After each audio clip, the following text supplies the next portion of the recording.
we are given some powerful words today in this gospel.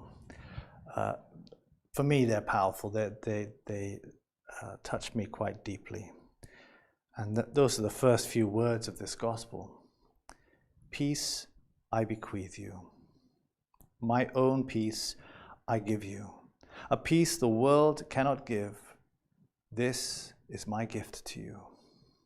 A peace that the world cannot give.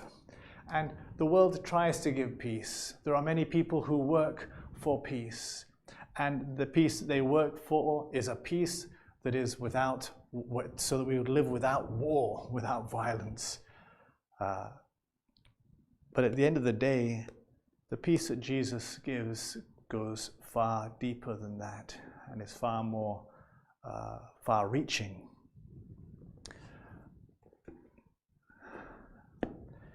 There's the story of Maximilian Kolbe, who many of you know is the Franciscan who was imprisoned for his faith and put in a concentration camp. And there's a story about how he took the place of a father of 10 or something like that, a father with lots of children, and went to the starvation chamber instead of this father. And we have to look at the experience of Maximilian Kolbe and those who died with him in that starvation chamber. Because a starvation chamber is an awful place to die. The conditions were horrendous, and it took them several days to die. And eventually, Maximilian Kolbe was killed by lethal injection. The circumstances were awful. But the thing about the peace of Christ, which the world cannot give, which passes understanding, as St. Paul would say, is it goes beyond our outward circumstances. And there are many people now, and maybe some of you, who have no peace because of this COVID virus. And so our hearts are full of fear and anxiety. What's going to happen? Maybe it's not even to do with that. Maybe there's other circumstances in your life that have, for some reason, you're losing your peace over. And Jesus promises peace. In fact, each time he gives the traditional, when he meets his disciple, the traditional Jewish greeting is shalom, peace, peace be with you.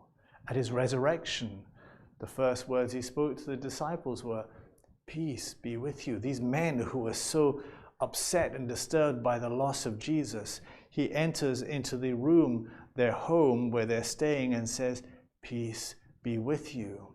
What is it about this peace? What is it that is so special about this peace?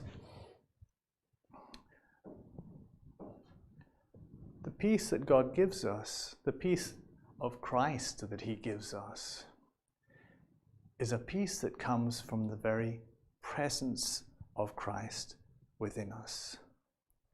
It is founded on a relationship, our being reconciled with the Father through Jesus Christ.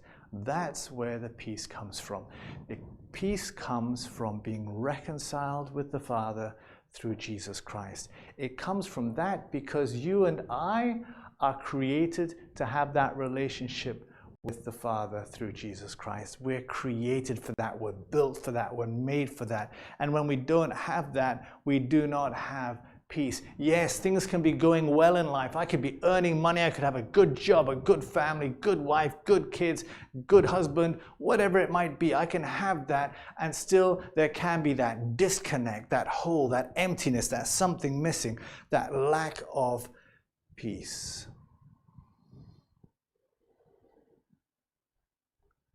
And that can only be repaired, only be achieved through reconciliation with the Father through Jesus Christ. Peace I bequeath you. My own peace I give you. a gift that the world, a peace that the world cannot give. This is the reason why Paul, Barnabas, and the apostles go out. This is the reason for the church, so that not only you and I, but everyone else outside can experience that peace, so that the rest of humanity can be reconciled to the Father. Know that peace with God. So if we're lacking peace, we have to look at maybe I need to go to reconciliation.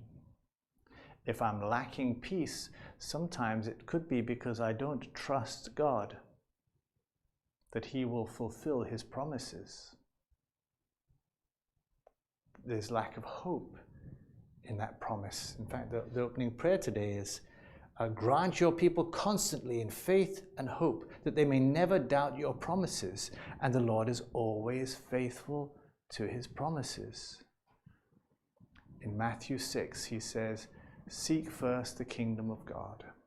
Seek God first now, because it is in God that we find peace. It is in His will that we find peace. Our worrying about what we're to eat, what we're to wear, will I catch coronavirus, will I not catch coronavirus, my family, my friends, will they catch? All of these things disturb our peace, and Jesus gives us a remedy for that disturbance of our peace, and that is seek first the kingdom of God. The kingdom of God is a right relationship with the Father through Jesus Christ. It is being reconciled, being united with the Father, living in a loving relationship with the Lord. Seek first the kingdom of God. Seek His presence in prayer, in the Eucharist, through the sacraments, through reading His word, through loving your neighbor. Seek His presence. Be reconciled to Him. Unite yourself to Him, because He is our peace.